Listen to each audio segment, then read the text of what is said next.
दूल्हा phone call के जरिए से लाउड स्पीकर के तौर पर दो गवाहों की मौजूदगी में अगर इजाब व कबूल कर लेता है दुल्हन से, तो क्या इस सूरत में निकाह हो जाएगा, यानी निकाह मुनक्किद हो जाएगा। इस हवाले से शरीयत की क्या तालीमात है, रहनुमाई फरमा दें। देखिए, इसमें उलमा का इख्तलाफ है। अलबत्ता जो तमाम उलमा के दरमियान इत्तिफाक से निकाह मुनक्किद होता है, वो बेगुबार तरीका आपकी खिदमत में पेश कर देता हूँ।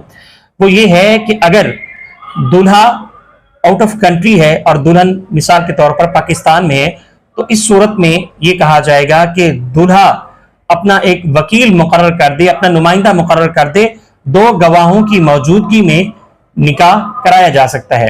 अब कहा जाता है कि वकील काजी साहब को बना दें और वो जो दो गवाह हैं और उन दो गवाहों को ये यकीन हो कि तमाम की तमाम तफसीलात दूल्हा और दुल्हन की, यानी जो दूल्हा है वो आला खानदान का है और दुल्हन भी आला खानदान की है, दोनों का जो कुफ है वो बराबर है।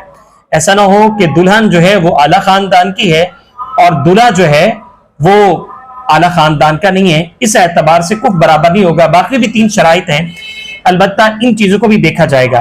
अगर दुल्हन आला खानदान की है और दूल्हा आला खानदान का नहीं है, तो इस एतबार से उलमा फरमाते हैं कि फिर वली को इजाजत होगी कि उनका निकाह खत्म करवा सकते हैं, निकाह फसक करवा सकते हैं।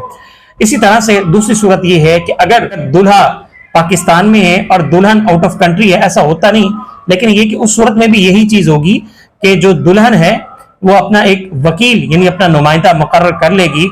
उस सूरत में ये है कि वकील काजी साहब को बुला ले और काजी साहब जो है उनका दो गवाहों की मौजूदगी में निकाह कायम करा दे, इजाब कबूल कर ले और खुतबा पढ़ ले।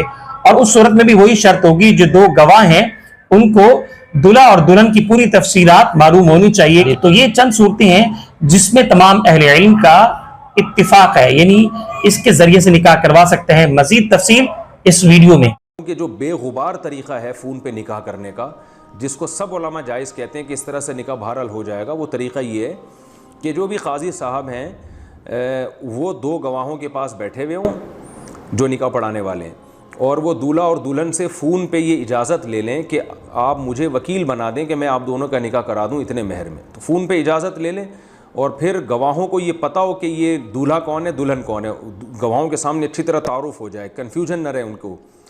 तो फिर गवाहों के सामने जो है ना वो काजी साहब खुतबा पढ़ के ये इजाब कबूल कर लें कि मैंने दूल्हा और दुल्हन का आपस में निकाह करा दिया है, आप दोनों गवाह हैं इस पर। तो इस तरह से निकाह हो जाएगा, सब इस निकाह को मानते हैं। बाज़ तरीके ऐसे हैं फ़ोन पे निकाह के कि उसमें उलमा का इख्तलाफ है, तो इसलिए ये बेगुबार तरीका है।